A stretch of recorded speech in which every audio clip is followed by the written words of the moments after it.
Under arrest for allegedly skimming credit cards and running up thousands of dollars in charges. William Rodriguez Fraga, he made his first court appearance today for 10 felony charges. And 6 News' Philip Katafamo was at the courtroom. He joins us live from the corrections facility. John and Aaron, in early July, a victim told the Douglas County Sheriff's Office that her credit card had been used by someone other than herself. She had 11 unauthorized uses, all to buy large amounts of fuels, totaling a little over $2,000. The victim did not notice those charges until late September.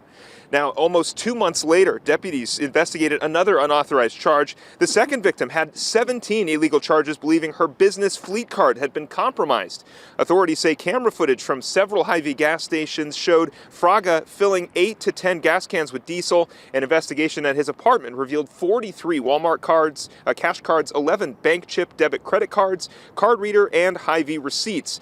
Investigators found cards belonging to 48 people. He had no explanation as to why.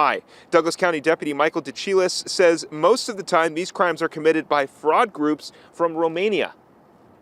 They are generally brought here illegally for a period of time. They drive around the country committing these crimes, and then assuming they don't get arrested, they probably leave. In this instance, because it's a local group, it gave us a little bit more ability to take action on it.